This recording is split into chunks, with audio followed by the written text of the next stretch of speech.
नमस्कार। आज का हमारा टॉपिक है पाइपलाइन्स इन इंडिया। तरल पदार्थों और गैस की लंबी दूरियों के परिवहन के लिए पाइपलाइन परिवहन का सबसे सुविधाजनक साधन है।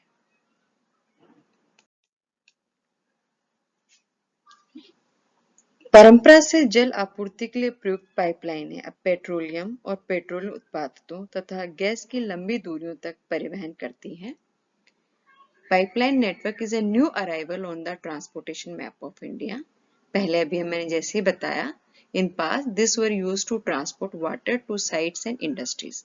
पहले किस काम में आते थे? पानी को जिस जगह पर इंडस्ट्रीज है वहां पे ले जाने के लिए। लेकिन अब ये this are use for transporting crude oil, petroleum products and natural gas from oil and natural gas fields to refineries को वहां तक ले जाने के काम में ले आते हैं। Fertiliser factories and big thermal power plants वहां तक पहुंचाने के ये काम में आते हैं। Initial cost of laying pipeline is high. शुरुआत में जब आप इनको इंस्टॉल करते हो तो इसकी कॉस्ट बहुत हाई आती है, but subsequently running cost are minimum. लेकिन धीरे धीरे उसकी रनिंग कॉस्ट उसकी कम होती जाती है। ठोस पदार्थों को भी स्लरी के रूप में पाइपलाइनों द्वारा परिवहन किया जाता है।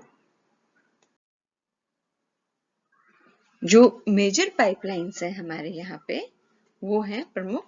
पहला हम लेंगे नारकटिया नूनमती बरूनी पाइपलाइन।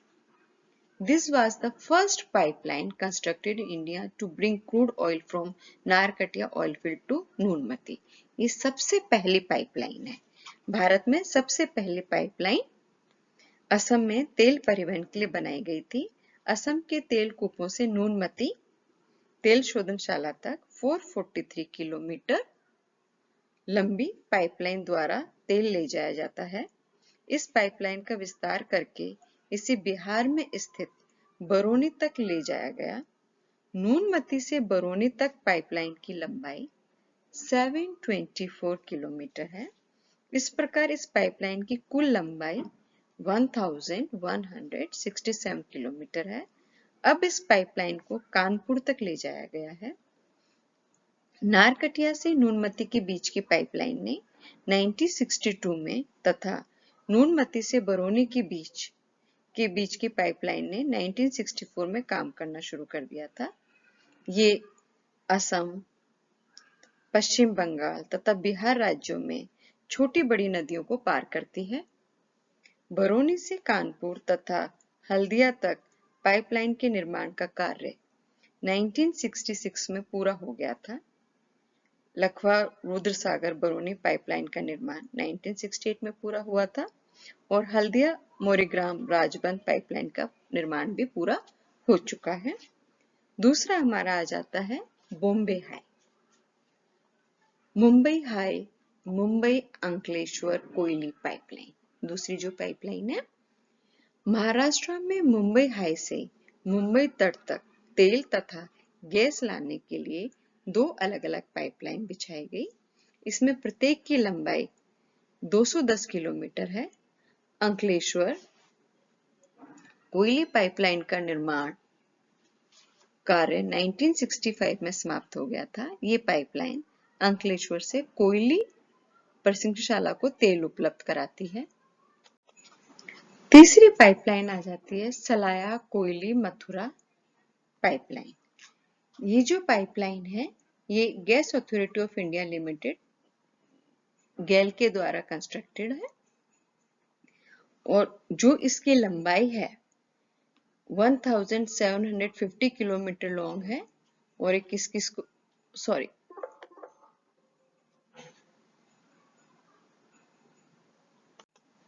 हम तीसरी पाइपलाइन के बारे में बात कर रहे हैं, सलाया कोयली मथुरा पाइपलाइन।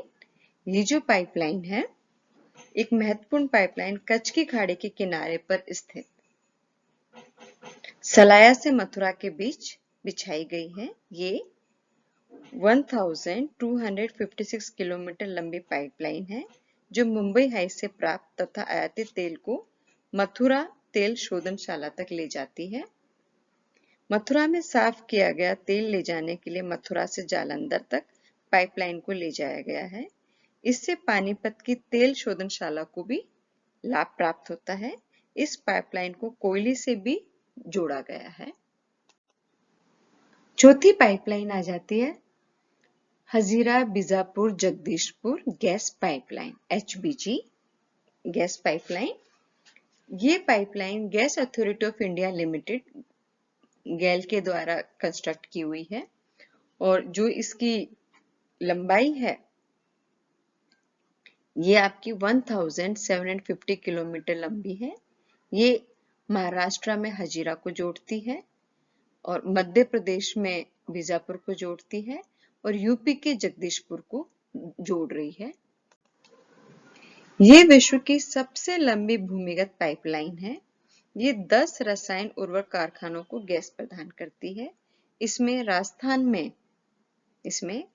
में सवाई माधोपुर तथा उत्तर प्रदेश में ओरिया इटावा, राजस्थान का आंता आ जाता है और उसका यूपी का ओरिया आ जाता है और गुजरात का कवास आ जाता है इसके अंदर, तथा शाहजहांपुर प्रमुख है। इसे बवराला से दिल्ली तक बढ़ाया गया है ताकि दिल्ली महानगर को पर्याप्त मात्रा में गैस उपलब्ध हो सके। ये तापी, नर्मदा तथा यमुना जैसी महत्वपूर्ण नदियों को भी पार करती है।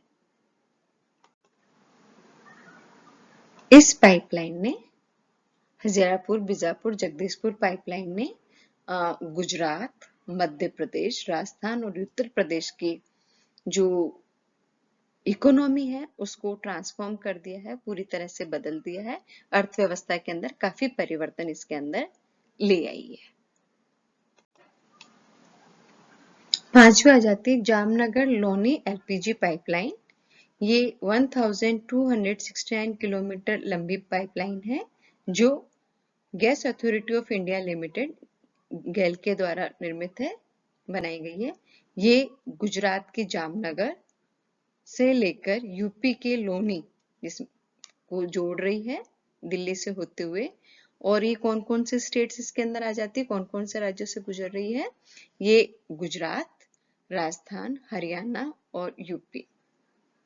This is the longest LPG pipeline of the world. और ये जो पाइपलाइन है, this is the first time that cross country pipeline has been used to transport LPG, adding to availability of supply safety। पहली ऐसी है जो LPG जो आपके क्रॉस कंट्री गई है। इसके बाद में आ जाता है कांडला भटिंडा पाइपलाइन। कांडला भटिंडा पाइपलाइन के निर्माण की योजना इंडियन ऑयल कॉर्पोरेशन द्वारा बनाई गई है।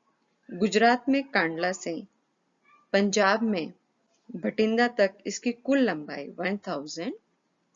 1454 किलोमीटर है। इसमें राजस्थान, हरियाणा तथा पंजाब राज्यों को लाभ हो रहा है। ये पाइपलाइन सिंधपुर, जयपुर, रेवाड़ी, करनाल, संगरूर तथा भटिंडा स्टेशनों पे तेल प्रदान करती है। इसे मथुरा जालंधर पाइपलाइन से भी जोड़ने की योजना है। ये मानचित्र के अंदर हम देख सकते हैं तेल और गैस पाइपलाइन है, इसके अंदर ये दिया हुआ है मानचित्र के अंदर। अब पाइपलाइन परिवहन के बहुत सारे बेनिफिट्स हैं, गुण भी हैं। जैसे पाइपलाइन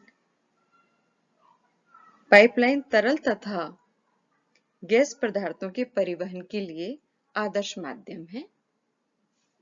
पाइपलाइन को उबड़-खाबड़ भूभागों तथा पानी के भीतर बिछाया जा सकता है। इनके संचालन तथा रखरखाव में बहुत कम खर्च होता है। इसमें ऊर्जा का उपयोग भी बहुत कम होता है। अब जहां जहां इनके बेनिफिट्स हैं वहां वहां इसमें कुछ कमियां भी है, इसके दोष भी हैं, कुछ इसमें कमियां भी है। पाइपलाइन परिवहन में लोच का अभाव है। इससे निश्चित स्थानों के लिए ही प्रयोग किया जा सकता है, जहां इसका डेस्टिनेशन है वहीं पे है। एक बार निर्माण के बाद इसकी क्षमता को घटाया बढ़ाया नहीं जा सकता। पाइपलाइन की सुरक्षा व्यवस्था करना भी बहुत कठिन कार्य है। भूमिगत पाइपलाइनों में रिसाव का पता लगाने तथा उसकी मरम्मत करने में भी बहुत कठिनाई आती है। तो इनिशियली पाइपलाइन की कॉस्ट बहुत हाई होती है, लेकिन इसके बाद में इसकी जो मेंटेनेंस है वो इतनी नहीं होती, तो ये उसकी जो लागत लगती है उसको ये आगे कवर कर लेती है। Thank you.